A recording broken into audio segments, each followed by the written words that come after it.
Assalamualaikum warahmatullahi wabarakatuh. Alhamdulillahillazi arsala rasulahu bil huda wa dinil haqq liyuzhirahu 'ala ad-din kullihi walau karihal musyrikun. Asyhadu an la ilaha illallah wahdahu la syarika lah wa anna Muhammadan 'abduhu wa rasuluh. Ishrah li sadri wa yassir li amri wahlul 'uqdatam min lisani yafqahu qawli. La hawla wa la quwwata illa billahil 'aliyyil 'azim. Subhanaka la 'ilma lana illa ma 'allamtana innaka antal 'alimul hakim. Imam barisan EDK muslimin dan muslimat, ibu-ibu dan bapa yang dirahmati Allah Subhanahu wa taala. Syukur kepada Allah Subhanahu wa taala pada malam ini kita diizinkan untuk kita berada dalam surau ini. Masih surau belum masjid insya-Allah tukar dia bentuk dan masjid. Mudah-mudahan insya-Allah Allah Subhanahu wa taala akan melimpahkan rahmatnya ke atas kita. Sesungguhnya Nabi SAW pernah beritahu kepada kita, khairul makan al-masajid, sebaik-baik tempat dalam masjid. Wasu'ul makan as-sawq, dan seburuk tempat pasar, shopping. Tak kira kan, itu semua. Apatah lagi kalau pasar geseng. Pasar geseng tuan-tuan tahu kan, ustaz pun, Pak Imam pun kena geseng je. Geseng bau. Dan insyaAllah pada malam ini kita sambung perbincangan kita dalam dosa besar. Kita masih membincangkan dalam masalah solat, dosa meninggalkan solat. Tapi hari ini dalam pasal akibat meninggalkan solat berjamaah.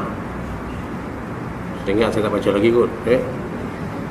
Ini berdasarkan firman Allah Subhanahu wa taala dalam suratul Qalam ayat 42 hingga ayat yang ke-42 hingga ayat yang ke-43. Billahi minasyaitonir rajim. Yauma yakshafu an sakin wa yud'auna ila as-sujudi fala yastati'un khashi'atan absaruhum tarhaquhum dhillah wa qad kanu yud'auna ila as-sujudi wa hum salimun. Pada hari betis disingkap dan mereka dipanggil untuk bersujud, namun mereka tidak berkuasa. Pandangan mereka tunduk ke bawah, lagi mereka diliputi kehinaan. Dan sesungguhnya mereka dahulunya ketika di dunia telah disuruh untuk bersujud, dan mereka dalam keadaan sejahtera. Oleh kerana itulah mereka pada hari kiamat telah diliputi oleh perasaan menyesal. Sedangkan mereka dahulunya di dunia telah disuruh untuk bersujud, bersolat, tetapi mereka tidak memperdulikannya. Berkata Ibrahim At-Taimi, yang masukkan dengan seruan di atas ialah dengan seruan kepada solat fardu melalui azan dan juga iqamah. Hayya 'alas solah. Itu juga dalam iqamah, hayya 'alas solah, hayya 'alal falah, yang gitu. Sedangkan kata Sa'id bin Musayyib bahawa mereka itu mendengar panggilan yang solah, hayya 'alal falah, yakni mari bersolat, mari kepada kemenangan, namun mereka tidak mahu datang, padahal mereka itu dalam keadaan sihat dan selamat. Sebab tu bila ada surah azan, kita kena pergi sembahyang solat berjemaah. Sebab saya sebut dulu, dalam masjid disebut, dalam masjid ni dia banyak rahmat. Sebab tu pergi ambil, buat balik. Sebab tu orang yang berulang alik ke masjid ni, insya-Allah rumah tangganya akan baik. Walaupun ada berantakan sikit-sikit, tapi tak sehebat orang yang tak solat berjemaah. Untung tuan-tuan duduk kat masjid ni, duduk mari dengar kuliah, macam-macam ada. Duduk ke masjid, rumah Allah. Apabila itu datang ke rumah Allah Ta'ala, Allah layan kita. Allah akan layan kita sebagai tetamu, cuma tak nampaknya. Kadang-kadang kita tengok hati kita tenang aja kan. Ada masalah pun okey je, senyum aja. Ada masalah ni tapi boleh senyum. Okey. Itu di antara tafsiran ayat mengikut pandangan beberapa orang ulama. Kemudian berkata Ka'ab al-Akhbar, demi Allah tidaklah turun ayat ini melainkan ke atas mereka yang tidak mahu solat jemaah. Apakah ada lain ancaman yang lebih dahsyat dan lebih berat bagi sesiapa yang meninggalkan solat berjemaah, padahal orang bersangkutan itu berkuasa untuk datang. Mendatanginya mana datang untuk solat jemaah. Itu ke Ka'ab al-Akhbar. Tuan-tuan, kita nampak macam solat jemaah tak apa, sembahyang ke rumah boleh, jangan buat kerja. Ya. Kemudian bila solat jemaah ni biar rapat kaki tu. Ni jari lengkeng, biar rapat. Kita genggang, setan masuk tengah-tengah. Saya tengok kadang mana-mana masjid kaki tak rapat. Mana boleh ustaz tak selesa. Kata nak cas kono lah, kono bau, kono kaki kan. Kalau tak kono macam cas macam mana? Sebab kita sembahyang jemaah lagi ramai lagi bagus, sebab kita cas balik kekuatan kita. Okey, macam cas bateri. Tapi kita jauh-jauh seorang sanun, jarang setan bosa kambing menjelma bosa kambing. Cuba rapat itu mana setan ada kek kan. Kita sembahyang mesti kurang pula, jangan macam tu. Okey, sama lagi. Adapun dari hadis Nabi sallallahu alaihi wasallam berikut dengan tegas dinyatakan bahawa Rasulullah SAW telah bersabda, laqad hammamtu an amura bis salati fatuqama summa amura rajulan faya umman nas summa antaliqa ma'i birjalin ma'hum hizamun min khatabin ila qaumin la yashhaduna as-salata fil jama'ah fa ahriqa buyutahum alaihim buyutahum bin nar. Rawahu Bukhari wa Muslim. Sungguh aku bermaksud untuk memerintahkan supaya solat itu didirikan, kemudian aku akan memerintahkan seseorang di antara orang-orang yang ada untuk menjadi imam kepada solat itu. Lalu aku akan pergi dan bersama-sama beberapa orang yang membawa ikatan-ikatan kayu menuju kepada orang-orang, yakni kaum yang tidak mahu solat jemaah, untuk membakar rumah-rumah mereka dengan api. Itu rupanya solat jemaah ni. Ialah pertemuan 5 kali satu hari. Kita tuan-tuan, kalau kita hari-hari bertemu dengan sahabat-sahabat kita, prasangka kurang, suzon kurang. Hari-hari jumpa, tengok muka kita corah aja. Jumpa muka Pak Imam corah. Ini bila dia jumpa Pak Imam ni? Bila nak kenuri. Bila tak kenuri, Pak Imam pun tak pernah. Tapi kat sini dah tempat lain, sini okey. Bila datang surau, bila nak kenuri. Saya pergi kuliah banyak tempat tuan-tuan. Bila nak kenuri, muka ada.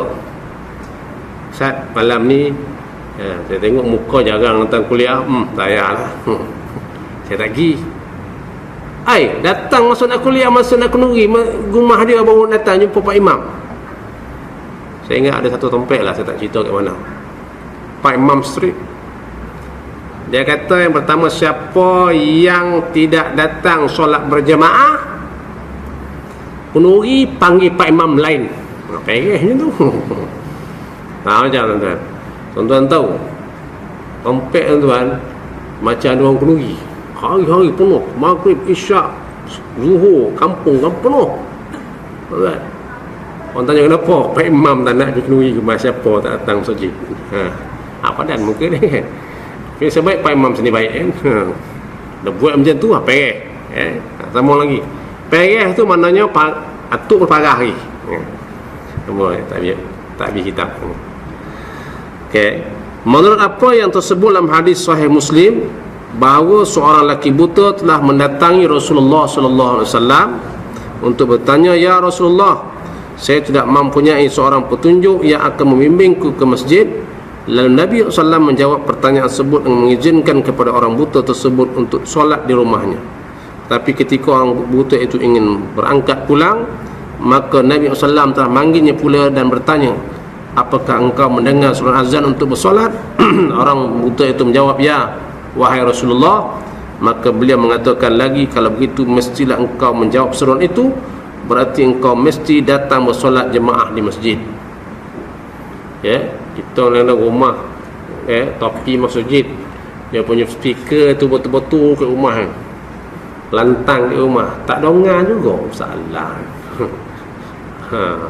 Itu apa yang salah tu? Mungkin wayar kaki dia masalah kot. Ada short wayar kaki dia. Wayar telinga short, wayar kaki short.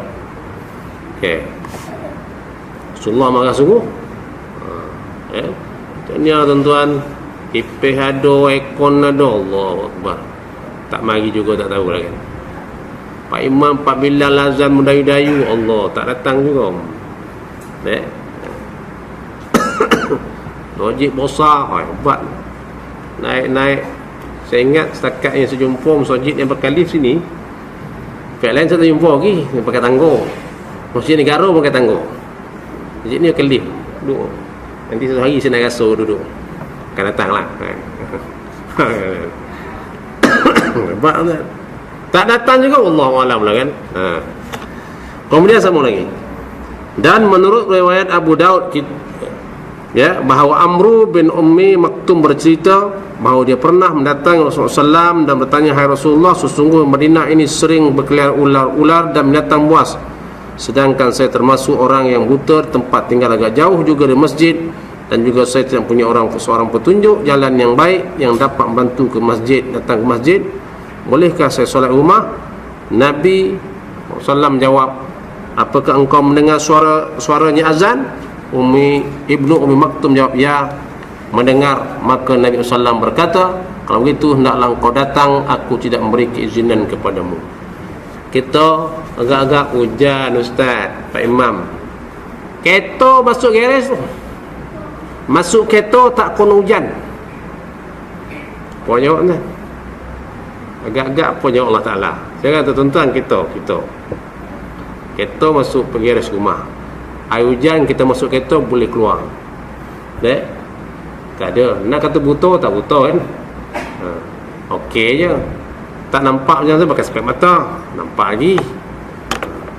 Kalau lah orang buta pun boleh Rasulullah tak benarkan semayang ke rumah, bagaimana seorang yang sihat, makan letak air depan hilang, sebaik pinggan pun tak hilang. Kalau pinggan hilang lagi letih, tapi semayang jemaah tak ada. Letak roti canai 2 keping, roti-roti hilang, pinggannya tak hilang. Teh 2, hebat tu. Kejap mengeteh, kan mengeteh lagi. Kan 10 mengeteh. Kan 12 Allah haus lagi, mengeteh lagi. Mayang solat jemaah tak ada. Masalah ni. Masalah besar tu, bukan masalah kecil. Mau lagi tak dikitabkan. Dan orang buta itu lagi mengajukan kepada Rasulullah SAW dan hal kesulitan untuk mendatang masjid untuk solat jemaah, dan baginya pula tidak ada seorang petunjuk jalan. Namun begitu Nabi SAW tidak mengizinkan solat di rumah. Jadi bagaimanakah pula orang yang tidak buta, yang tidak ada suatu halangan pun buat mendatanginya? Bagaimana? Ini soalan yang kena jawab. InsyaAllah sini alhamdulillah ramai jemaah ni. 3-4 saf tu. Kalau satu saf ni kata 50 orang, kalau 3-4 saf dekat 200 orang, banyak. Tapi nak banding penduduk ni mana kan? 34,200, 1/3 kot. Tak tahulah penduduk sini ramai kan. Kau banyak masjid ke sini? Kau satu je. Tapi sini insyaAllah saya tengok ramai berbanding sebab sini ramai. Dia tak ramai tapi tak boleh bilang dengan jari. Tempat saya ramai tapi boleh bilang dengan jari. Itu beza tu kan. Tak ramai tak boleh bilang dengan jari, tetapi ramai boleh bilang dengan jari. Okey lah tuan-tuan lagi. Habislah masalah tu. Kita tengok lagi apa yang dalam masalah orang yang tak solat jemaah ni. Kita tengok apa disebut oleh Ibn Abbas yang pernah ditanya tentang orang yang puasa pada siang hari dan solat tahajud pada malam hari, tetapi tidak mahu solat berjemaah dan tidak mahu pergi solat Jumaat. Ya, satu tak mahu solat jemaah, yang kedua tak mahu solat Jumaat. Maka apa Ibn Abbas menjawab? Dia kata orang ini jika mati ia akan masuk dalam neraka. Amin, tuan. Hadis ni Tirmizi. Membayangkan siang puasa, malam tahajud, solat jemaah tak anda, solat jemaah pun tak anda, ada harapan kata masuk neraka, kata Ibn Abbas radhiyallahu anhu. Wal iyaz billah. Kita mana nak masuk neraka, tuan? Semua orang tak nak masuk neraka kan? Semua orang nak masuk syurga, tetapi tidak ramai orang yang buat amal untuk masuk syurga. Beramal dengan amalan syurga tak ramai. Ya, sama lagi. Kemudian berkata Abu Hurairah radhiyallahu anhu, seandainya seorang telinga seseorang itu dipenuh dengan timah hitam yang meleleh panas, adalah lebih baik baginya daripada dia mendengar azan berkumandang lalu tidak mendatangi untuk solat jemaah. Ambil timah yang melogak tu, letak kat telinga. Tu kata Abu Hurairah radhiyallahu anhu. Ya, tuan, kita alhamdulillah Allah bagi kekuatan, selera pun tajam, badan sihat. Semua kita minuman kopi macam-macam ada luar tu. Kopi jantan, kopi radik, kopi jando, kopi kuda, kopi hari-hari mau. Apa tu pening kepala banyak kopi. Ya, kopi tak minum mesti marah, semua ada. Tu. Badan panas je. Ai, takkan pergi surau tak boleh, masjid tak boleh. Mengopi semua. Yang terbaru ni air janda pulang. Tapi kat Pilah lah. Kat sini tak ada kat Kuala Pilah. Saya tengok besar tu. Ya, air janda pulang RM2.90. Saya kata tengoklah, macam-macam ada. Kayak tak apa. Kemudian tengok lagi menurut Ibn Abbas radhiyallahu anhu lagi, bahawa Rasulullah SAW bersabda, barang siapa yang mendengar seruan azan untuk mendatangi solat, maka tidak ada yang merintang buat mendatanginya kecuali sebab ada keuzuran, yang halangan yang dihalalkan oleh syarak. Ya, okey. Hadis Abu Daud dalam kitab Mustadrak diriwayatkan oleh Hakim daripada Ibn Abbas radhiyallahu anhu bahawa Rasulullah SAW bersabda, salah satu la'anahumullah, 3 golongan yang Allah laknat. Man taqaddama qauman wa hum lahu karihun, wa imra'atu batat wa zawjuha 'alaiha sakhitun, wa rajulun sami'a hayya 'alas shalah hayya 'alal falah summa lam yujib. Rawahu Tirmizi. 3 golongan yang dilaknat, yang dikutuk oleh Allah Subhanahu wa taala. Yang pertama, orang yang diimam satu kaum sedang kaum itu membencinya. Imam ni menjadi imam mayang pun dia, memimpin pun dia, menyampah dah, hasil GST tapi habis berhenti dah. Nanti laknat Allah Ta'ala nanti. Okey, cukup saya, tak boleh lebih sikit-sikit cukup. Naik elektrik, lapar, mengapu, kaya dah. Kami kaya. Negara yang terkaya dalam dunia, Malaysia. Siapa kata negara Arab kaya? Kita. Apa yang tak ada? Minyak ada. Minyak first class minyak. Minyak terbaik dalam dunia, Malaysia. Ya, betul tak? Tanya orang Petronas. Gas seminit 3 juta jualan. Seminit 3 juta, seminit 3 juta, seminit 3 juta. Nah, ini orang Petronas itu. Tanya orang Petronas lah. Tiba-tiba kata kita nak naikkan harga barang sebab apa ni? Nak jana ekonomi negara. Ikut macam tu lah. Orang yang memimpin jadi imam satu kaum, kaum bencinya, Allah laknat ni. Okey, cukuplah tu. Tak boleh lebih, sikit-sikit cukup. Yang kedua, orang isteri yang tidur malam sedangkan suami murka terhadapnya. Isteri tidur malam, suami marah kat dia. Faham sudah lah. Yang ketiga, orang yang mendengar hayya 'alas shalah, hayya 'alal falah, tetapi tidak mahu menjawab ataupun tak mau datang, ya, untuk solat berjemaah. Ni 3 golongan yang Allah cukup murka dan Allah laknat mereka. Wal iyaz billah. Kita mudah-mudahan tak termasuk dalam golongan itu. Allah sayang kat kita, tapi ada juga Allah laknat. Ya, jangan lupa. Orang menjadi imam itu mesti orang ahli dan dari hal selok-belok jadi imam. Bukan, ini yang kita sebut bukan takat muat sahaja. Kalau jadi imam lah. Tapi lah ni alhamdulillah, imam baca ampu sedap, faham agama, untuk cuti-cuti sekolah dia fikir apa nak buat untuk anak-anak, itu imam. Okey.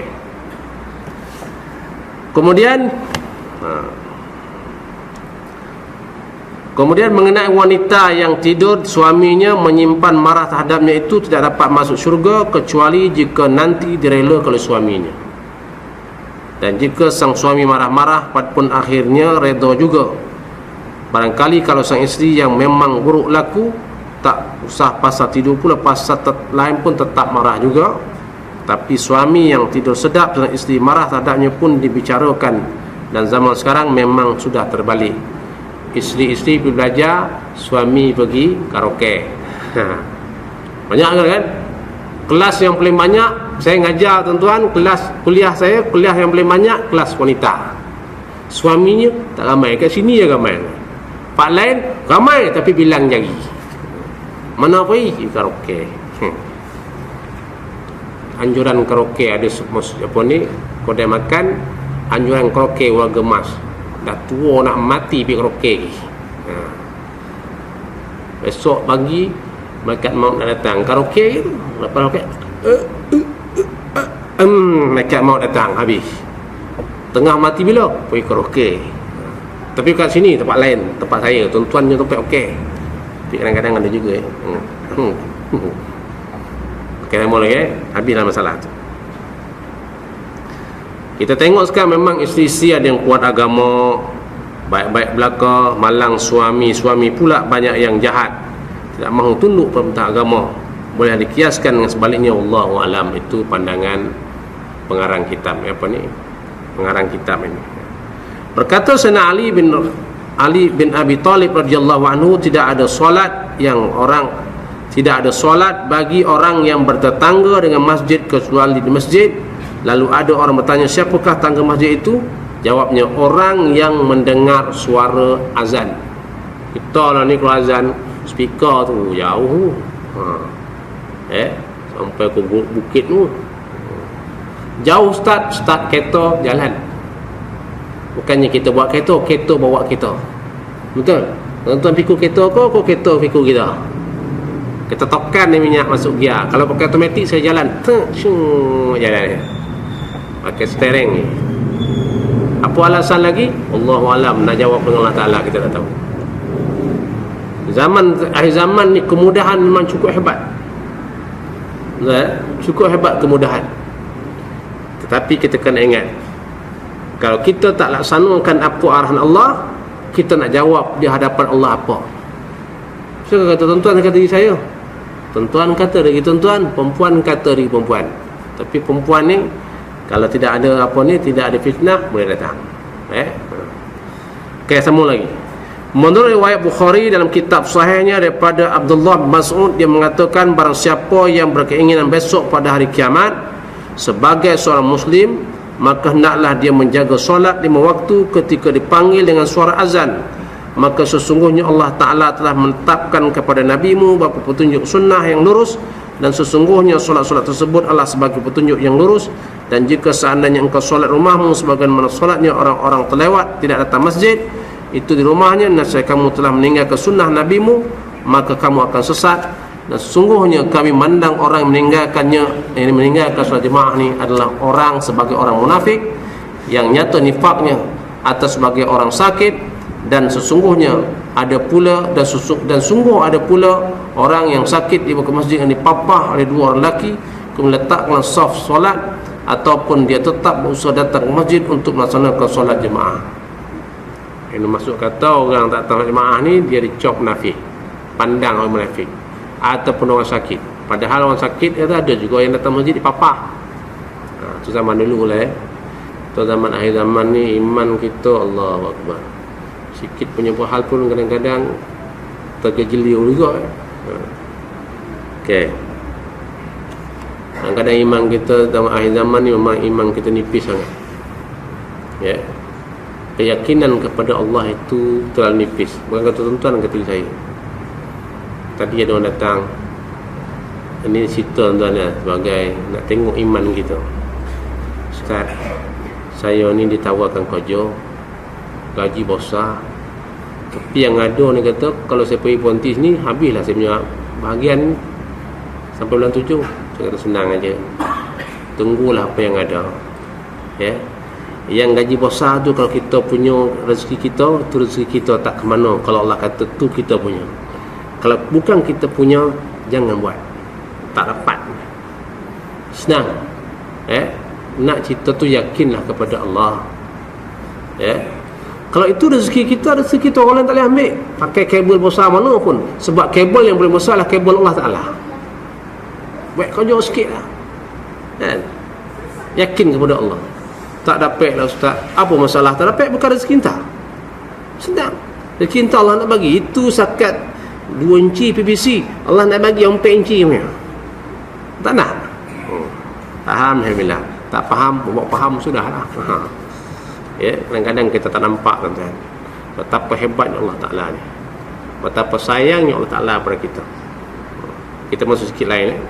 Allah Ta'ala beritahu kepada kita, jadilah 3 golongan. Di antaranya kena jadilah di antaranya 3 golongan. Yang pertama sekali, golongan yang terbaik. Allah dah sebut dalam Quran, siapa orang yang paling baik?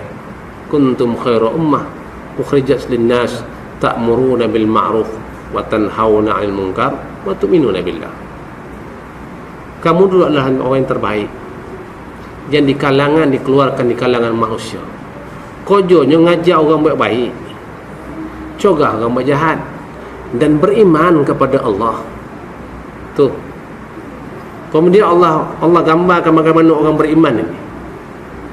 Allah sebut dalam Quran, wala tahinu wala tahzanu wa antumul a'launa in kuntum mu'minin.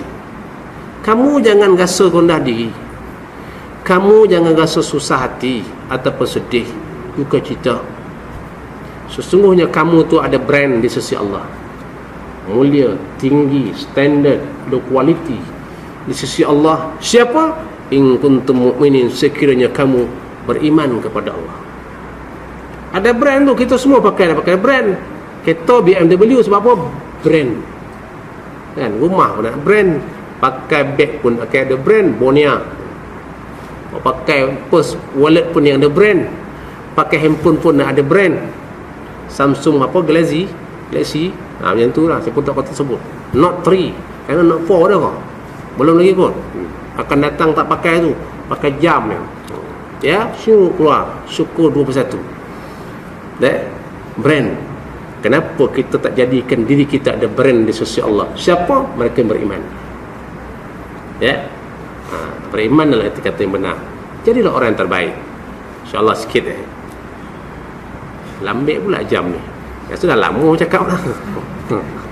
Tak apa sebulan sekali kan, lama sikit tak apa Kemudian Nabi SAW pernah juga sebut, khairukum man ta'allamal Quran wa 'allamahu. Kamu tu orang terbaik. Siapa dia? Mereka yang belajar Quran, belajar baca Quran, belajar tafsir Quran, belajar memahami Al-Quran, lalu beramal, dan juga boleh pandai, dan wa'allamahu, dan dia mengajar Quran, ajar pula. Dua-dua ni baik. Rasulullah terbaik. Dah nak jadi orang terbaik tu kena kembali kepada Allah, ikut arahan Allah melalui yang ada dalam Quran. Satu. Nak cerita terbaik ke banyak ayat Quran, cukuplah tu. Kita ambil yang kedua pula. Nak jadi orang bertuah. Siapa bertuah ni? Paling bertuah, tuba liman wajada fi sahifatihi istighfaran katsira. Tuba, paling bertuah ialah orang yang terdapat dalam kitab catatannya istighfar yang cukup banyak, yang banyak istighfar banyak. Itu orang bertuah. Sebab orang istighfar yang bertobat ni seperti tak ada dosa. Tak ada. Saya tak ada dosa nak istighfar, usah bohong. Tak ada usah mengak. Tak ada usah waktu saya orang baik peluta. Apa lagi istilah lagi. pendusta, semua orang ada salah belaka. Jadi yang terbaik, yang paling bertuah ialah orang yang beristighfar kepada Allah. Nak kata kita dulu tinggal semayang banyak, Allah masa muda-muda semua panih pula tali togu, nak melosing orang sikit nak sensing longan. Lalu dah tua sikit, dah macet sikit, nampak lah surau kan. Taubat banyak. Dulunya cerita. Tapi kena istighfar pada Allah kesalahan-kesalahan kita. Ya. Bukankah itu orang yang paling bertuah? Balik dengan Allah Ta'ala tak ada dosa. Tak bertuah. Itu yang Rasulullah gambarkan dalam Qali Ibn Majah dalam kitab Azkar. Kitab Nabi saya baca. Azkar Al-Imam Nawawi. Ya. Dan untungnya kan jadi orang tua kan. Allahu Akbar. Hari-hari astagfirullahaladzim. Saya ini Allah. Kalau 9 bulan saya ni dah ada pencen. Kubu pun tiga sejongkal ikut. Astagfirullah banyak. Astagfirullahaladzim. Tak payah lepasnya akan balik-balik. Dan tak payah pinjam mikrofon masjid. Surau. Tak sempat pinjam surau. Apa? Orang kan melelehkan air mata. Air mata kerana takut kepada Allah ini boleh memadamkan api neraka. Ya. Aja tak. Sekali lagi kan. Kemudian yang ketiga, kita kena jadi orang yang paling cerdik. Rasulullah kata orang paling cerdik ialah akiyasun nas, secerdik-cerdik manusia, iaitu banyak mengingati mati, lalu beramal untuk itu, buat bekalan lepas mati. Kerja tetapi kerja tapi kerana Allah. Jaga batas-batas, jaga had-had syarak. Ya, jangan mengular banyak. Kerja 8 jam bayar gaji 34,000, tapi mengular 1/2 jam. Hari-hari mengular cuit tulang 1/2 jam. Yang tengah jam tu hukumnya haram. Tu saya dah pencen dengan ustaz, banyak sedekah sikit. Kau agak sini dah habis, masuklah tabung solat saya. No problem, insya-Allah. Boleh. Buat. Dulu tak tahu, sekarang dah tahu.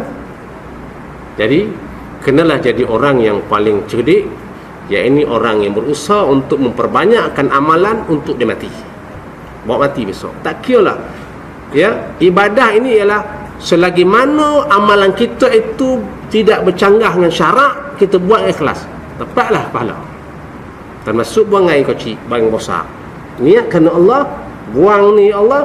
Lepas ni kan seronang saya nak semayang, tak adalah kepala sakit. Nak buang dah. Buat pahala. Macam suruh wanti je kan. Minum ya. Bismillahirrahmanirrahim.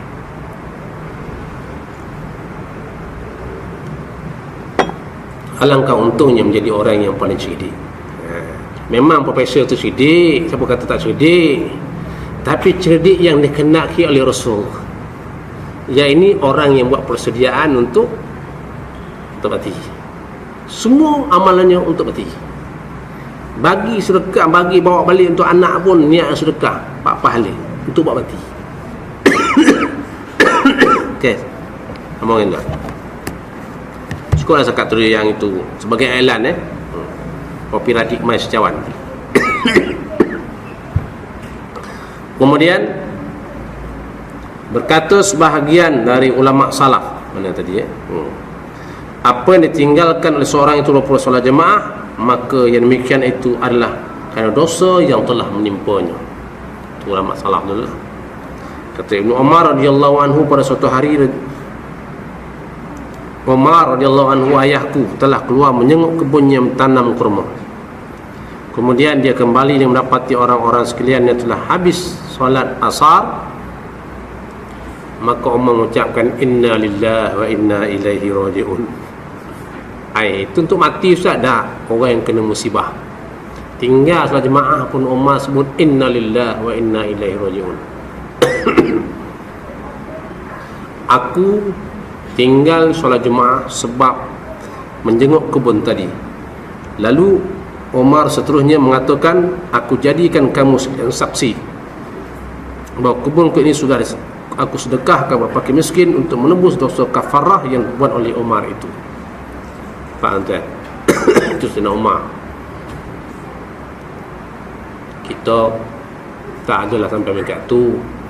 Kita iman tak sehebat Sayyidina Umar. Tapi sekurang-kurangnya kita mula melangkah, mengorak langkah untuk berhijrah. InsyaAllah kita sama-sama bersama dalam saf-saf untuk solat berjamaah. Kan? Okey lah tu.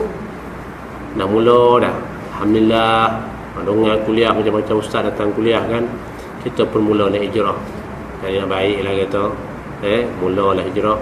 Ni dah 60 tahun dah tak hijrah lagi. Ma'al hijrah selalu tu sambut, tapi tak hijrah lagi kan. Salah tu. 30 tahun, 40 tahun dah ma'al hijrah. Tak hijrah. Macam tu dulu, kini sampai lah ni macam tu lah. Salah. Campur Kedah, campur Sembilan. Sampai lah ni. Dulu, kini, sampai lah ni macam tu. Akan datang tak tahulah. Macam mana? Tak hijrah. Tapi tentu hijrah belakang. Okay, habislah masalah tu. Jadi saya ingat, saya sambung lagi sikit. Dah masuk isyak belum? Belum lambat pula isyak masuk. Tak apa, sambung lagi. Tengok masalah solat isyak dengan solat subuh. Ya, menghadiri solat isyak dan solat subuh adalah lebih diutamakan. Maka kerana Nabi SAW pernah bersabda, inna hatainis salataini asqalus salawati alal munafiqin ya'nil isya'a wal fajra walau ya'lamuna ma fihima minal ajri la'atuhuma walau habwan rawi Syaikhan. Sesungguhnya kedua-dua solat ini, yang isyak dan subuh, adalah sangat berat buat dikerjakan oleh orang-orang munafik. Dan seandainya mereka itu mengetahui terang-terangan, mengetahui tentang ajaran ataupun ganjaran yang disediakan untuknya, nescaya mereka akan mendatangi kedua solat tersebut walaupun dengan merangkak sekalipun, isyak dan subuh. Sebab tu orang Yahudi sebut, pembesar Yahudi, tuan-tuan pun tahu semua seulang aja.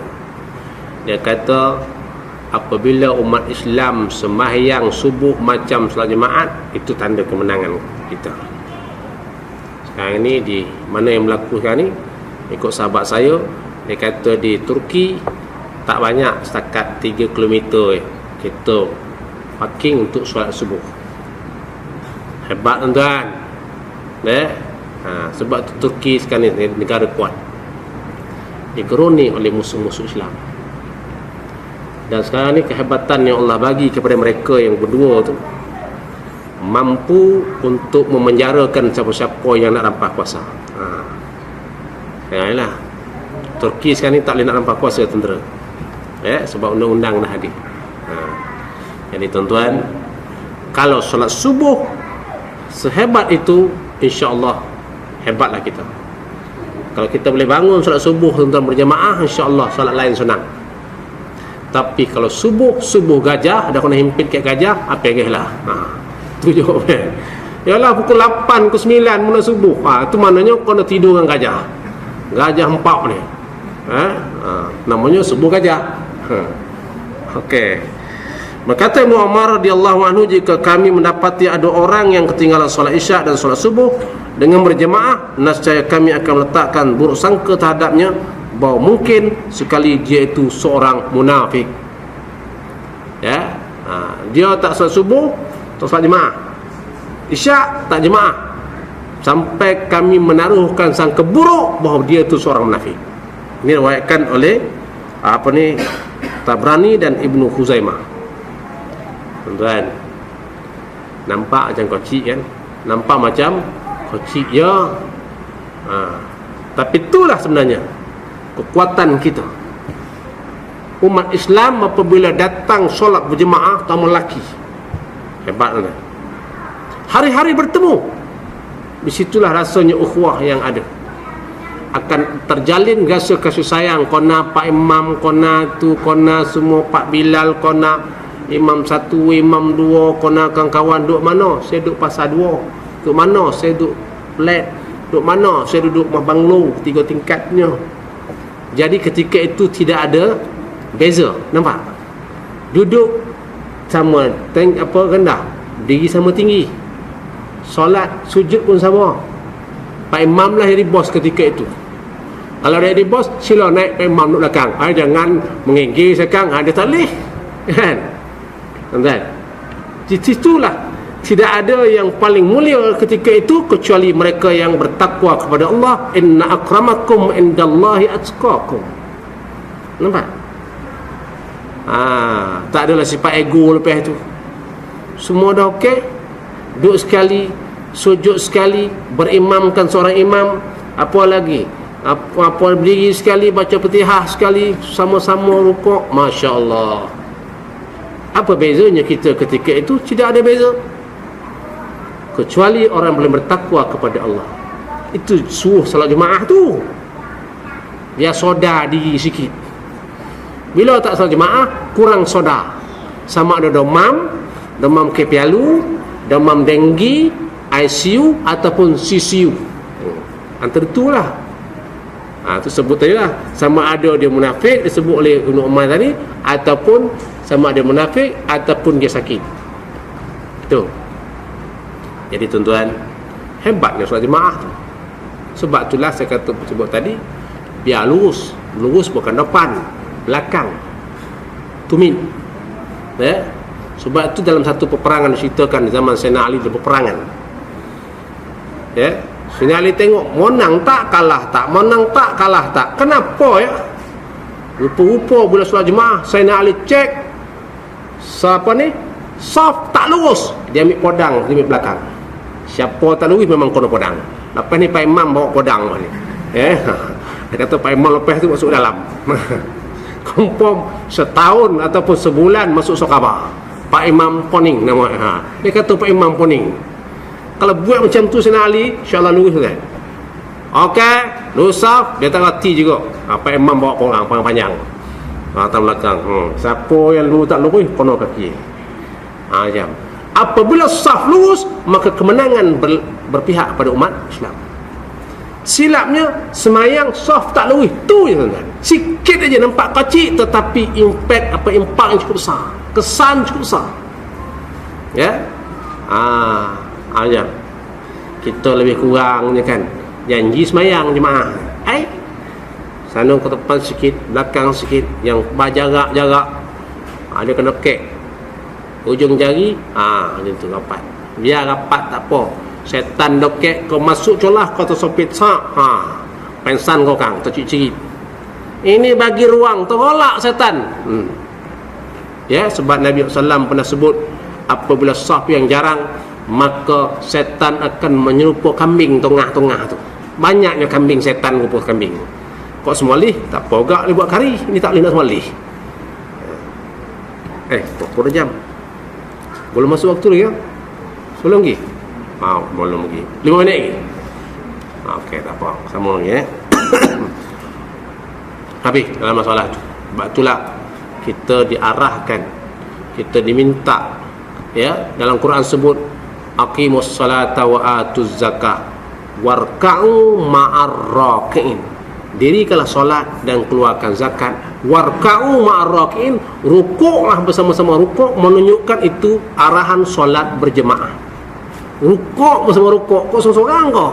Seorang sanun tak, dia mesti bersama-sama. Ini huraian para ulama, ya, tafsir mengatakan itu adalah kewajipan solat berjemaah, suruhan arahan solat berjemaah. Itu yang Datuk Semai kami sebut, tempat saya lah tak tahu dari mana, tempat lain sebut juga tu. Ya, dia kata ada satu surau tu Pak Imam itu ada 3 orang mayang. Sujud besar, surau besar. Tiba-tiba baca ghairil maghdubi alaihim waladdallin. Amin. Surau depan ada tingkap. Pak Imam terkejut. Tapi bila Imam terkejut, jemaah terkejutlah sebab yang ada 3-4 orang, tapi yang dengar penuh masjid, penuh surau. Macam tuan-tuan. Kalau kat sini je tu agak tuan-tuan. Masuk nak azan dulu kan? Azan. Bismillah.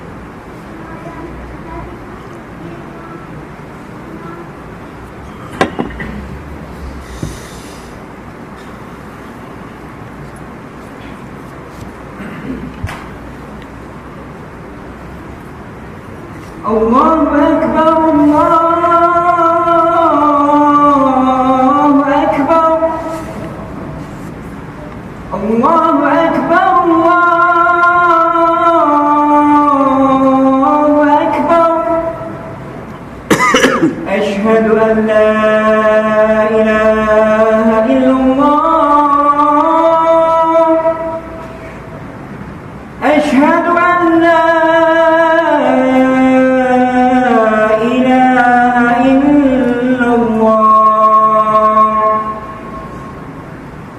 أشهد أن محمدًا رسول الله أشهد أن محمدًا رسول الله هيا على الصلاة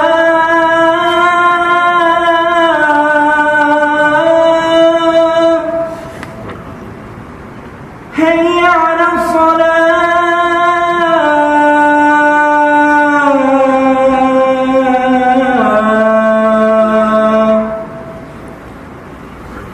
هيا على الفلاح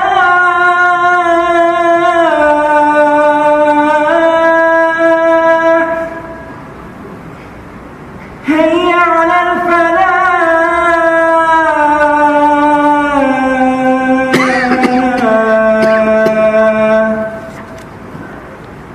الله أكبر الله أكبر لا إله إلا الله لا إله إلا الله اللهم رب هذه الدعوة التامة والصلاة القائمة على رسول الله والشرف والدرجة وأخلجني وإليك اللهم جل شفاعتنا محمد.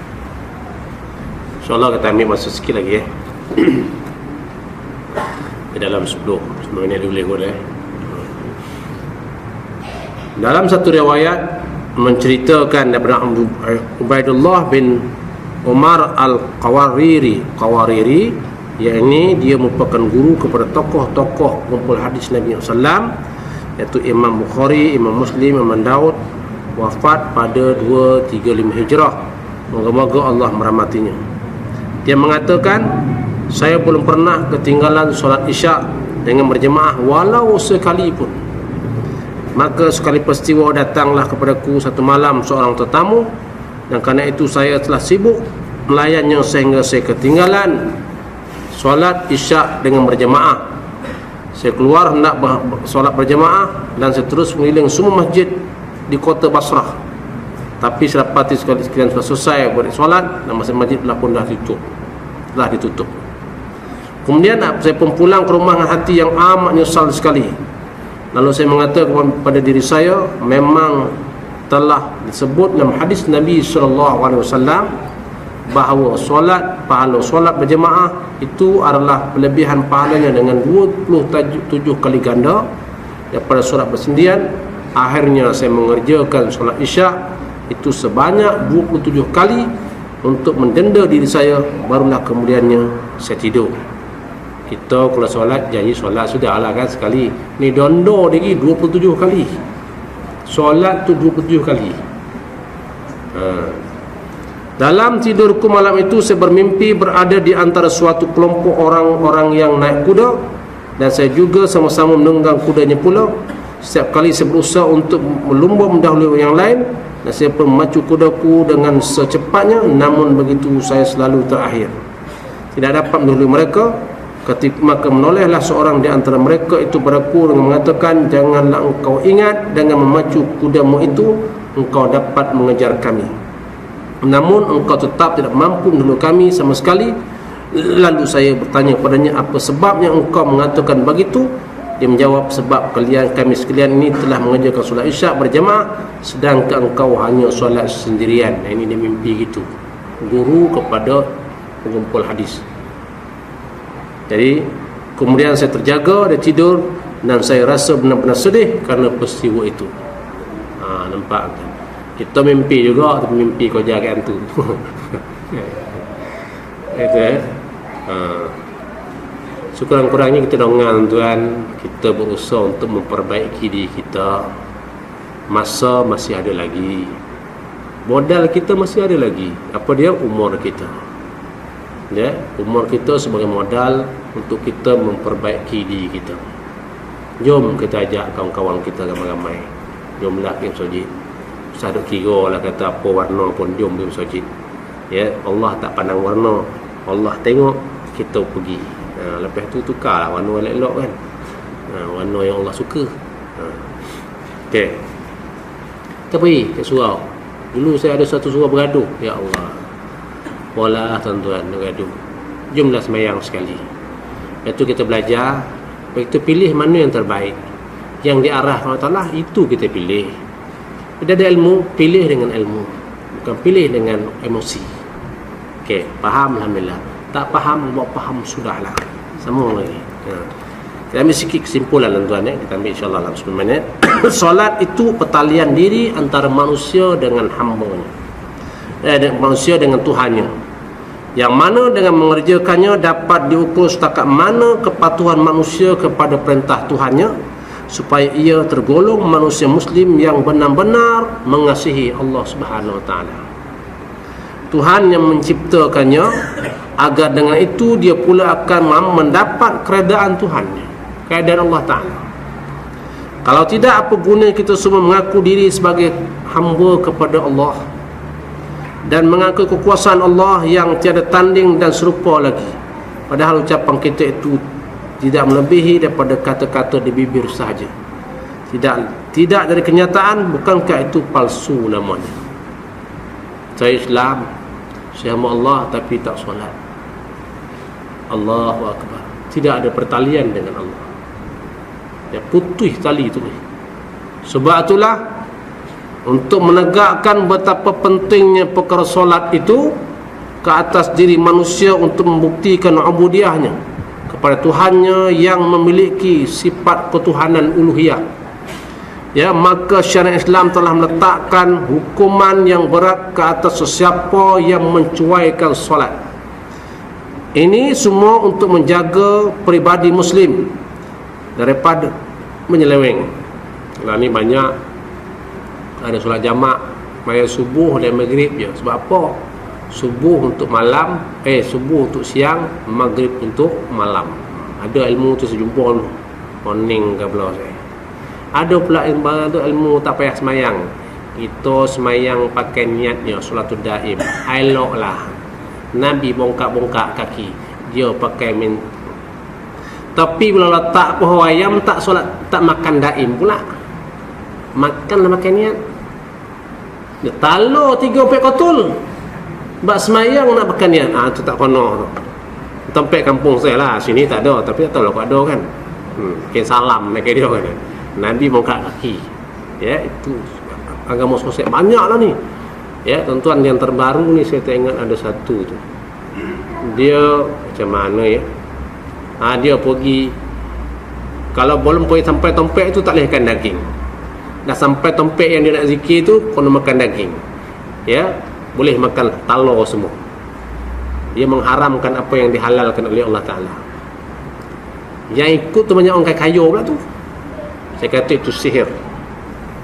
Kita bab 2 dulu lah, cerita bab sihir tu.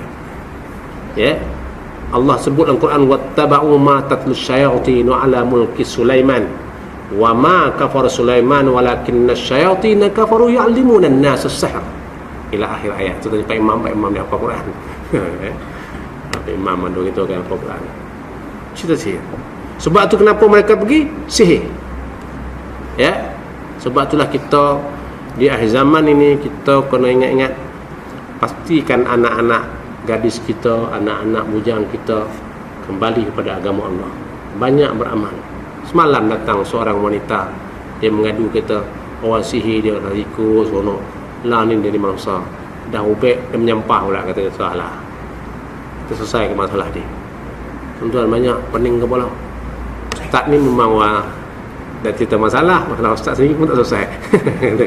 Pak Imam lah, macam Pak Imam dia selesai masalah orang, dah dia sendiri pun belum apa selesai lagi. Ya. Dia tuan-tuan cerita fenomena yang ada. Ya, itu orang yang tak semayang lah. Semayang maghrib aja. Ya, itu pun ada juga lah. Kenapa? Bagaimana orang yang tak solat ni? Allah meletakkan hukum cukup hebat. Ya. Maknanya ini semua kenapa Allah meletakkan hukum yang cukup berat untuk kerana nak menjaga pribadi muslim itu daripada menyeleweng atau lari daripada asas utama dalam hukum Islam yang telah kita ucapkan dengan lisan dan kita meyakini dengan hati, agar hal itu menjadi benar-benar fakta yang diamalkan dan dipraktikkan supaya kita menjadi hamba-hamba Allah yang sebenar-benarnya. Sekali lagi dalam menjalani huraian tentang dosa besar yang keempat ini, penyusun kitab telah mendedahkan bermacam-macam dalil dan bukti, Al-Quran, hadis Nabi sallallahu alaihi wasallam, ya, serta cerita-cerita para salafus saleh untuk menekankan betapa pentingnya hal solat itu untuk dijaga dan pelihara dengan baik. Sebab itulah orang yang tak solat hidup tak berkah. Hidup tak berkah. Ya, apatah lagi ya kalau meninggalkan solat dengan sengaja. Sama lagi. Kemudian nak cerita sebab padanya solat tu terdapat banyak ancaman. Orang yang meninggalkan solat tu terdapat banyak ancaman-ancaman yang berat dari hukuman-hukuman yang letak oleh syariat Islam terhadap orang yang melalaikan solat dan meninggalkannya, sehingga ada yang menetapkan hukuman bunuh bagi siapa mengingkari dan enggan menjalankannya setelah disuruh dan diingatkan. Ada ulama itu, ya. Kalau inilah rupanya hukuman orang yang meninggalkan solat ketika masih dunia, bila dijatuhkan hukumannya, apatah lagi hukuman di akhirat kelak apabila ia berhadapan dengan Tuhan Rabbul Alamin, tentulah lebih berat lagi. Ya. Dan hukuman di akhirat itu tiada lain daripada hukuman masuk neraka yang bakal dibakar oleh api yang menyala-nyala.